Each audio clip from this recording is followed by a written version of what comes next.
there has been a lot of changes and policy changes and commodities this and tariffs that and whatnot.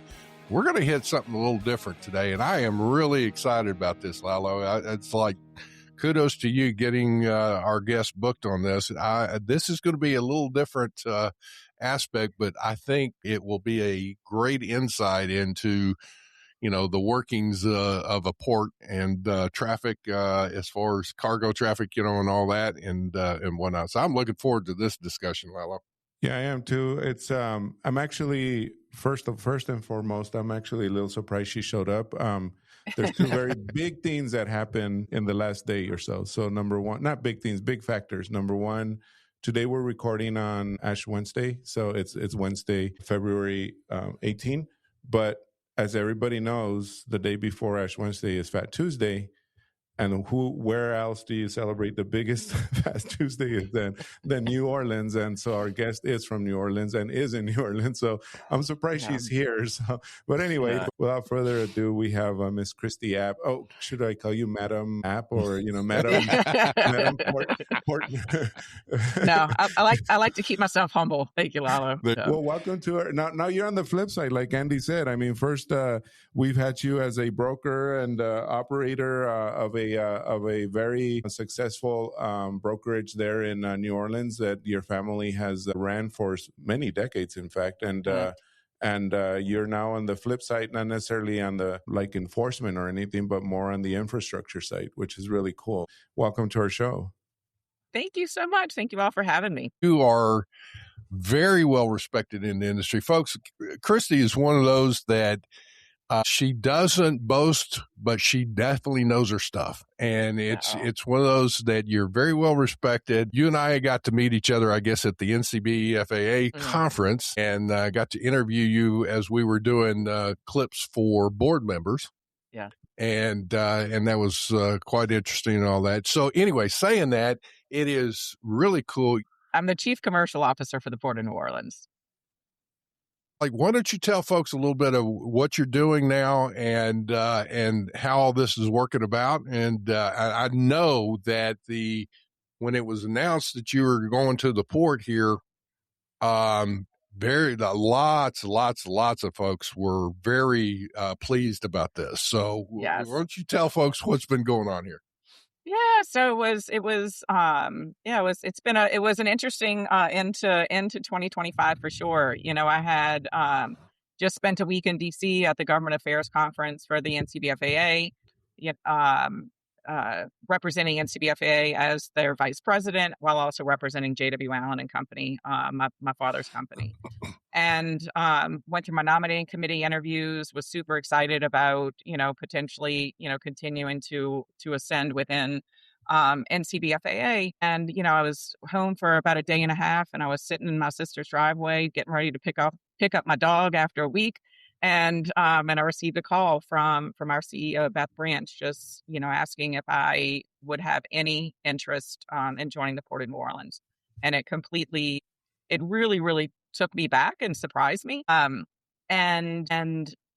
But at the same time, I was intrigued. So after rambling for about 5 minutes, I took a deep breath and asked Beth. I said, I'm very interested, but I need to call my father.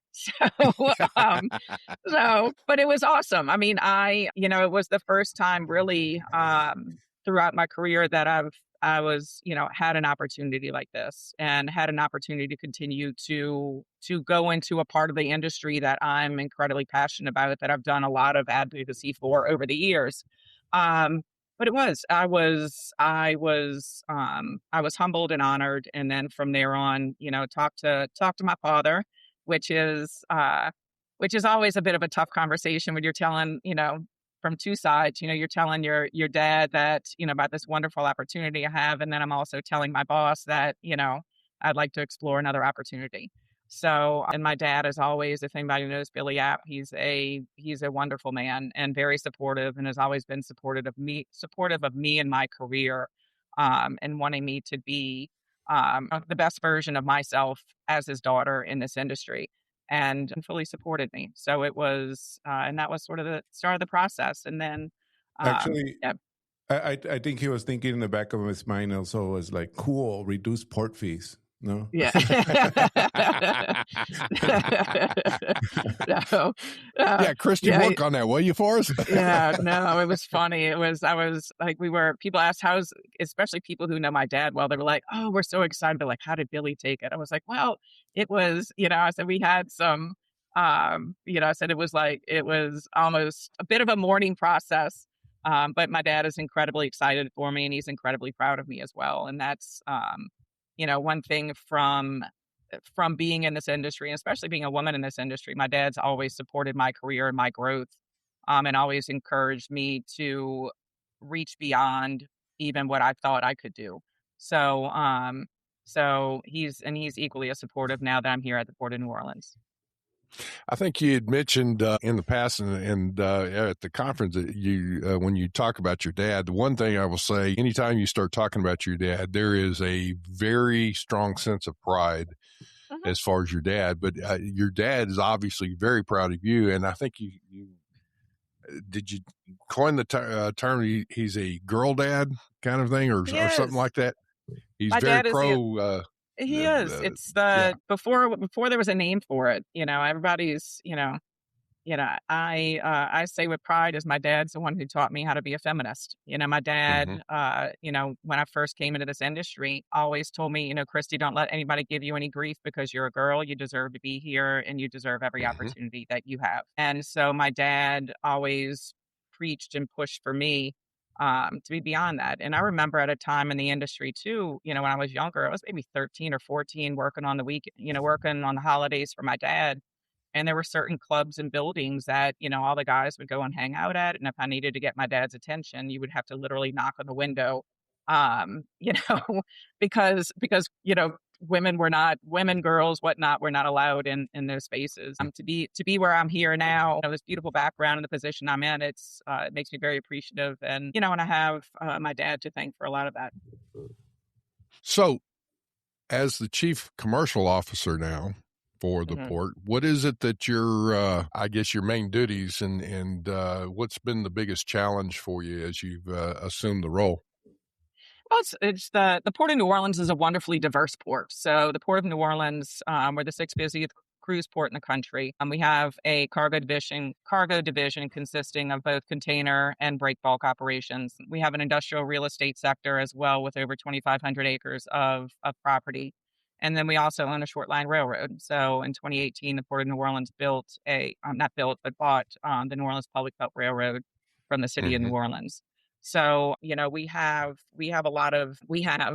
four distinct and varied lines of businesses, but they're also very complementary of each other at the same time. So my direct responsibility is I have P&L responsibility and I'm in charge of revenue strategy and growth for cruise, industrial real estate, and cargo operations. No, like I said, it's a big job and I'm loving it, and I think you say any challenges or opportunities, I think it's the awesome thing that this business and this industry gives us is always the opportunity to learn. I've been advocating heavily for the ports, not just the Port of New Orleans, ports in general, and especially ports in Louisiana, for especially the last 10 years of my career.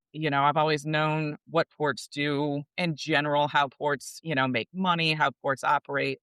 But then when you get the opportunity to kind of come behind the veil, it's just a whole nother set of details and learning. So the learning curve is steep, but I'm absolutely loving it. And I have an absolutely fantastic team here from everybody on the executive level down to everybody on my teams. And I'm having a blast so far. I'm 2.5 months in and every day that my key card works and lets me in the building, I'm considering it a win. Yeah. Well, go ahead, Lalo. Let me ask you real quick, because you are the commercial side of the business. So I went and dug through and tried to do some little research here. And I just kind of want to put the human aspect and the economic impact there of New Orleans, or of the area, or even Louisiana in general. But you'll have these numbers better, I guess. But I'm trusting Google here. So 21,700 direct jobs for the port. Is that correct? Or somewhere in that range? Okay, Yes. good. So under 22,000 jobs, and I saw something that under 120,000 jobs that depend on the port itself, like outside jobs, and the activity of under $30 billion output for the port. Is that correct? So it's like when you look at it, the amount of trade that flows through this river is incredible. And there, the Port of New Orleans is one of 5 deep draft ports along the lower Mississippi River, so from Baton Rouge down to the mouth. And as a complex, we feed, fuel, and power the world. So there's LNG facilities down in Plaquemines, at the Louisiana Gateway Port down in Plaquemines. Um, all the petrochemical facilities and refinery operations upriver from here. Over 60% of the nation's grain is exported through the Mississippi River. So when you look at us as a complex, it's we are absolutely vital and critical to the nation's economy and making sure that those goods are continuing to move out into the global market. One of the things that I was picking up on is that I think the Trump administration had struck up in the last few months a trade deal for soybeans with China and Indonesia and whatnot. So that would be another thing as far as, because soybeans is a big export out of New Orleans. And of course, other ag products and all of that. Have you seen a significant increase yet from those type of trade deals, or is it just your normal organic growth that you're seeing, Mullins? No, so I would say it's been bumped up a little bit. I mean, the grain industry in general took a bit of a hit as these deals were being developed. We've definitely started to see some more soybeans move. I was sitting at a conference last week with a gentleman that runs all the cargo operations along the river, and they're starting to see the bump ups in cargo as well. With the soybeans in general, I think one of our largest threats for there is Brazil and Argentina, and the amount of growth that they've had in their market as more of an international competitor. And how do we compete with those markets from a global perspective? Well, you hit on something that's really good. I mean, in business, normally it's one thing to gain a customer. It's another thing to keep that customer. And if you ever lose them, it's harder to get them back. And one of the things that unfortunately has happened that, right or wrong or whatever, the Biden administration did not do a trade deal. And in the midst of that, Brazil took over the top spot of being the top exporter of grains. Well, that actually, I was reading up on that recently, and that actually started from the Trump one. Did it? Okay. Yeah. So it's like going way back. It's like I know that Brazil was very aggressive and also Argentina, as you just mentioned. So they worked out trade deals with these different countries. And to that point, the issue is that it's hard to gain those countries back. Those other countries are like another customer. So I know that as we're trying to, move on that, they're not going to give up their spots easily. So to that point is that I know that the exports and ag products are a big deal. At the same time, I see also with the imports coming in. So, the Panama, I guess the rain levels have now gone back up and have stabilized. Traffic coming through Panama, the Panama Canal, has that helped you in seeing a increase in frequency of Asian origin ships? Well, one, I think the Panama Canal having a stable and improved water management system has benefited the entire ecosystem. Whether it's been from LNG, ag, steel ships, whatever that might be. But I think having the Panama Canal as a stable throughput into the Gulf is good for us all, to include all ports along the Gulf Coast. But it's when you talk about whether it's trade deals or this, the economy's developing and changing is nothing new. I mean, I think it's the cool thing about trade and growth is, market developments across the world. And, and what we're doing is just making sure that American goods are still remaining competitive in a global market. So, and making sure too, and that's where I think ports serve such a critical function is we're the nexus for those goods. Without investing in ports and infrastructure, those goods do not have places to flow through or to flow into. So that's how we look at it from the port side too, is making sure that we're making the proper investments, making sure we're remaining aware as well too of what the markets are doing, and how we need to respond accordingly to make sure that, that we are continuing to serve our customers in the way that they need. Well, with an increase in frequency of cargo ships, the one thing I guess is whether somebody's importing or exporting. I guess, looking at routing and cargo, freight rates and all of that, an increase in frequency should lower your freight rates and for most people in the industry, I guess. So as people are looking at either importing or exporting their goods, New Orleans would be, from your perspective, obviously would be a good port to consider, right? No, absolutely. I mean, I think New Orleans works very hard to remain competitive amongst our Gulf Coast peers. But it is the beauty of the Port of New Orleans is its diversity and the solutions we're able to offer our customers. And what are the opportunities as well for growth? I mean, you can see over my shoulder here. That's the Crescent City connection behind us. It's beautiful. It lights up at night. It's got all these, for Mardi Gras, it's purple, green, and gold. But that bridge is also one of our biggest infrastructure challenges right now, because as the container vessels have increased in size, we have air draft restrictions on that bridge that are challenging some of the larger vessels to come through and serve our facilities. Both you and Lalo know as well too, the things in this industry just tend to get bigger, and that's what's happening with the ships as well too.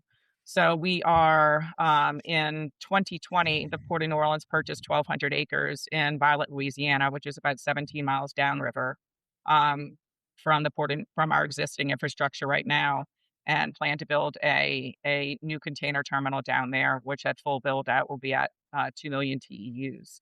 I'm happy to, so I'm happy to report we are in our final stages of the Army Corps permitting process. And really are waiting on, hopefully, knock on wood, any day now to get our permit, and then really dive into construction. Well, you're a deep water port anyway, where you're at Correct. now.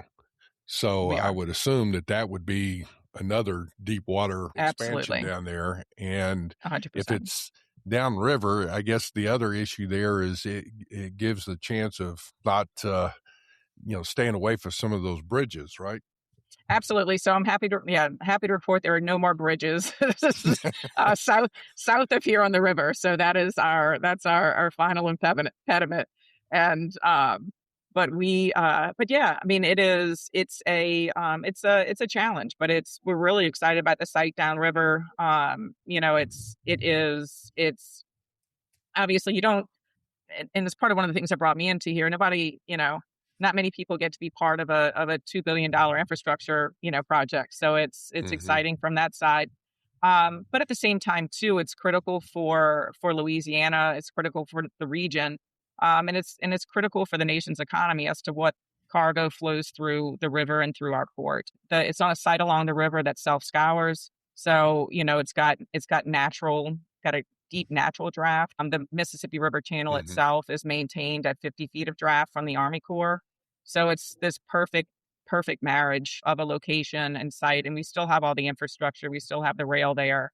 And it really will allow us to sort of unlock our economic potential as to what we can do for the shippers that utilize our port, and for, creating additional opportunities for economic investment within the state and the region. When is your port operating? Is it 7/24, or is it certain times of the day, or what? Oh, it's 24/7, depending on, I mean, obviously the gate operations for container side, those are your set hours. But I mean, if a vessel comes in, our wonderful local ILA chapter will be working that vessel. So, and again, we're cruise ship as well too. So we have, it's 24/7 on that side, as my wonderful VP of cruise always points out to me. He's like, we're a 24/7 operation, Kristi. So it is. So whether you move in people or cargo, it's, we're operating 7 days a week. Well, that was one of the things that is people would remember during the COVID pandemic situation, and even a few of the other things where the West Coast was backed up. There'd be over 100 ships, moored up, waiting to try and get in and whatnot. Those West Coast ports do not operate 7/24, and that was even though they had been given the authority to do so, it was a challenge, and that's where, like, New Orleans and other ports really were able to step up and turn those ships, quicker. So, and the rail side of that is, I do know it's much easier running, if you've got a container or something that's going outbound or inbound for that matter, it's your rail switching situation is fantastic. Yeah, we're the only deep draft port in the nation that has connection with all 6 Class 1 railroads. So, I mean, obviously New Orleans has a very long and storied history within our nation, and was founded for its location along the river, and was sort of the epicenter of trade, um, you know, from our formation. We were the reason for the Louisiana Purchase. It was the river and what at that time the Port of New Orleans offered. So, we were a city that's founded on trade, and now we're looking forward to making sure we're positioning ourselves for the future to continue to be that epicenter of trade in the United States. So, Kristi, let me ask you this, I guess, shifting back to the commercial and aspects of this and the business part of it, all our audience mostly being trade professionals, being brokers or actual importers. What do you feel that I can obviously see one of your biggest advantages being access to the river, right? I mean, just where that is not available to, like, say, Long Beach and, Savannah and all those other ports that might be competing with you all. But, or Houston even. I mean, that's a better comparison, Houston and Galveston out there.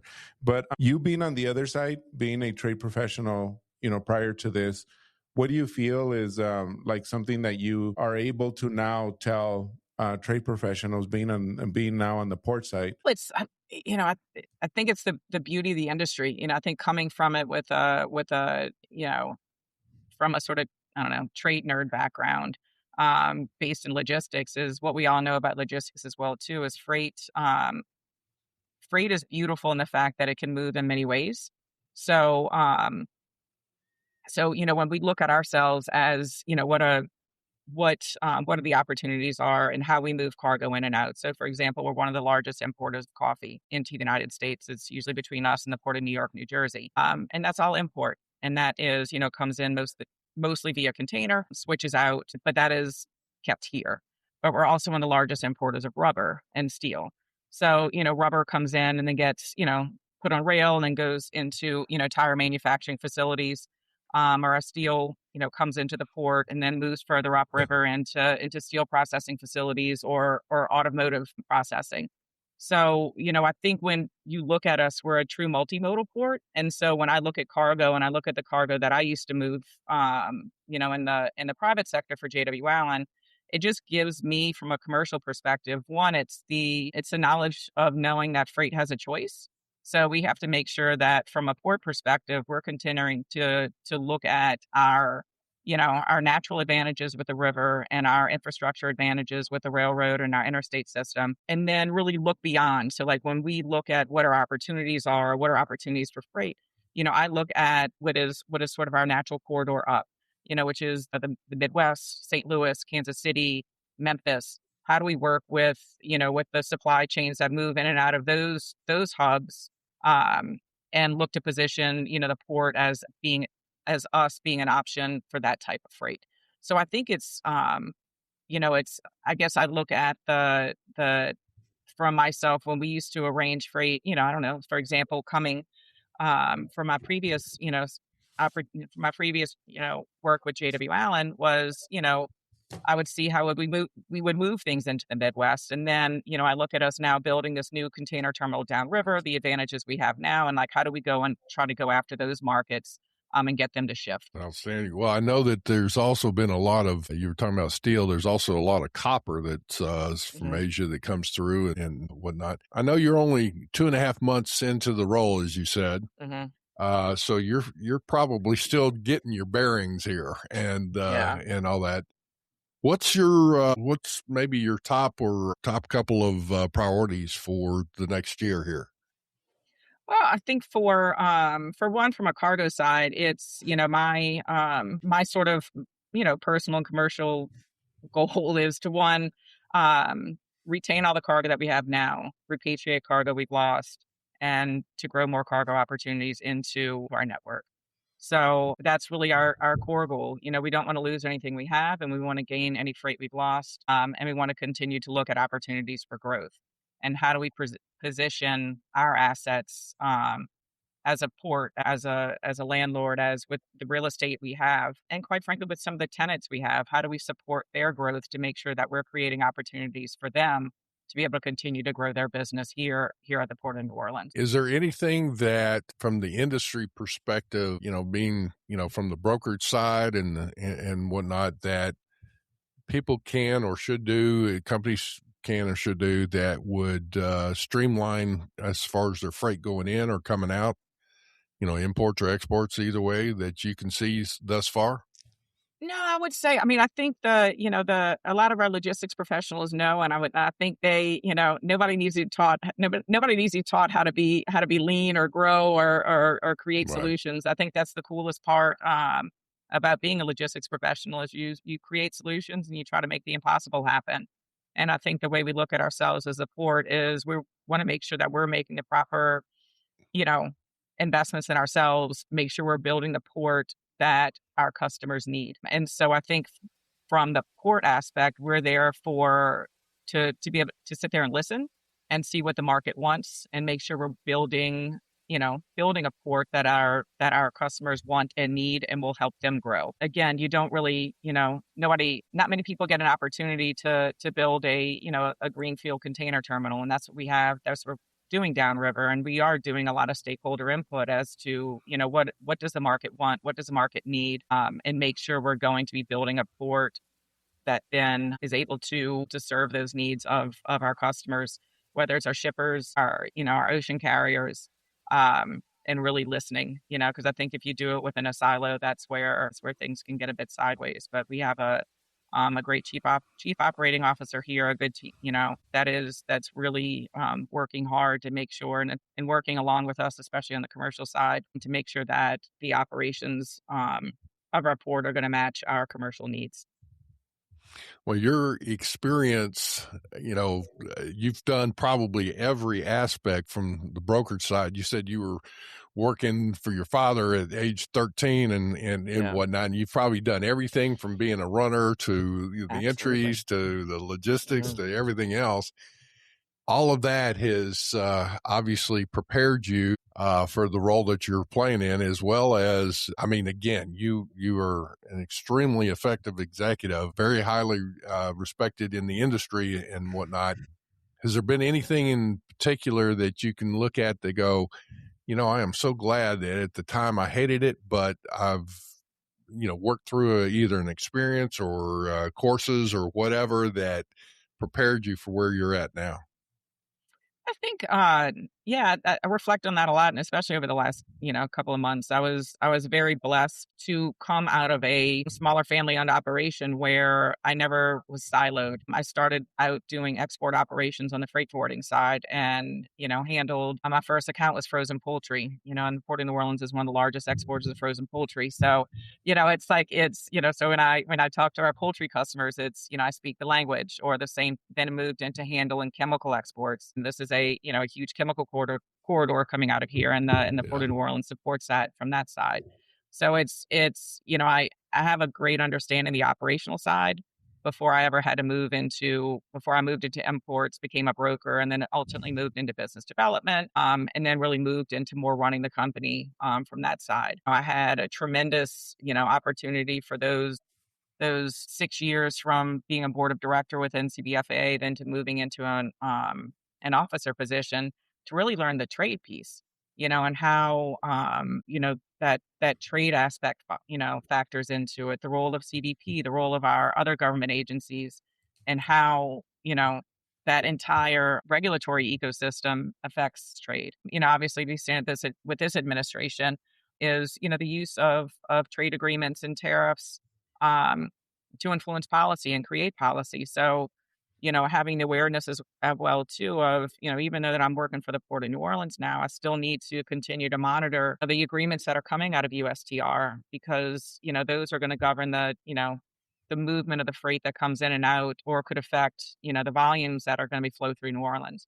So I think I've never felt so lucky to have had the career that I've had that has prepared me for the role that I'm in now, because I think it gives me from 30,000 feet, I have a pretty diverse understanding of the supply chain. And it makes it a lot easier for me to transition into here and understand, the role that the port plays in that ecosystem. Yeah, even no matter what somebody may be looking at, thinking that their job is somewhat menial, it's like you're learning the Mhm. language, you're learning the processes, and it pays off later on in life. And I think we can all say to that, but definitely and that's one of the things, I guess, the communication, just like what you're saying, and things come in, you're not having to learn the language, you already know it. Mhm. So that's important. Yeah, it is.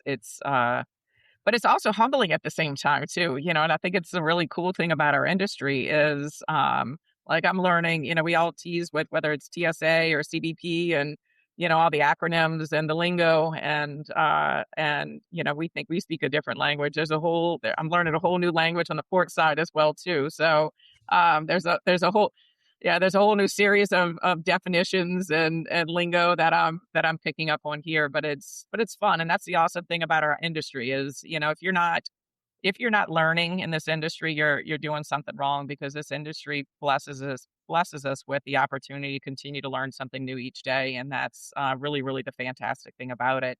It's and again, to continue to have these relationships even when you're able to move on and have conversations just from a different side. It's just awesome. I'm so happy to be here. I'm so happy to be representing the Port of New Orleans. And I'm really so happy to be in a position where I can help a port that I love very much, a river system that I love very much, and a state that I love very much continue to grow and succeed. And to be able to be a part of that is just awesome. I hope that you will come back on and give us an update in about 6 months or so, and let us know how things are going, especially with the development of the expansion of that new port area there, Yeah. and all of that. But Kristi, thank you for being on our show. Lalo and I just we both highly respect you and just love talking with you. But you're going to be doing some phenomenal things there in New Orleans. That was a good hire on their part. And, Oh, well, thank you so much. I appreciate it. And, I always I've told all my friends on the trade side, I said I'm still very much a proud licensed customs broker, and I'm required to have continuing education. So I will see you guys at conferences along the way as I'm working to get my hours now. and speaking of which, I was going to ask you, we were used to seeing you at NCBFAA, the GTE Hmm. conference, and things like that were broker trade related. So, Hmm. assuming you may or may not still be at those, where other places can we see you? I'm assuming all the container and cargo conferences, the big ones, right? The ones we go to pale in comparison. That's just the lobby for these other Yeah, big ones like Manifest. I saw you were at Manifest. I was at Manifest. Yeah. And then that one was, I'm sure, thousands of people in attendance compared to, and I say that because at NCBFAA and GTE, Hmm. those are purposely, kept at under 1,000, let's say, or Hmm. under 500, and GTE's case. But so where else? Where else are you planning to be? Sorry. That's all right. Yeah, so we actually our next big road show for the commercial team will be at TPM in Long Beach coming up the first week of Yes. March. So that'll Yeah. so looking forward to being there and meeting with our shippers, our ocean carriers, and our railroads over there. So it's going to be as everyone knows, TPM is a very exhausting event, but also very beneficial. So Yes. I'm looking forward to that first week of March. And then April 20th through 22nd, we're going to be hosting, in conjunction with the Journal of Commerce, the Breakbulk Conference here in New Orleans. So really, really looking forward to that. And that's always a neat show too, because it highlights that one sect of our industry that sometimes doesn't get all the attention, that containers do. So it's a really great show to highlight all the nuances of everything break bulk. Looking forward to continuing to partner with Journal of Commerce to co-host that conference here. Awesome. Well, thank you for joining us. Thank you for that information. And like Andy said, we'll definitely get you back on the show. You're always good. A good conversation. I was talking to Cindy Allen. I had breakfast with her in Vegas, and I said, "So y'all are on my running rotation of keeping me up to date on all things trade. So keep doing a great job as it's continuing to learn from you guys every week when you put out your new show." Oh, thank you. Well, fantastic. Well, listen, if there's anything also that comes up that you want to get out to the industry or whatever, feel free to reach out to us on a topic or whatever, and we'll be glad to get you on the show too. All right. Awesome. Absolutely. Hey, folks, listen, this has been a great discussion. Like us, share us, forward this around, whatever. Subscribe to us, hopefully. And on that, we do appreciate your listenership. But also with this, if you've got some feedback, send us some notes, emails, whatever. Reach out to us on LinkedIn also. And with that, we hope everybody has a great day.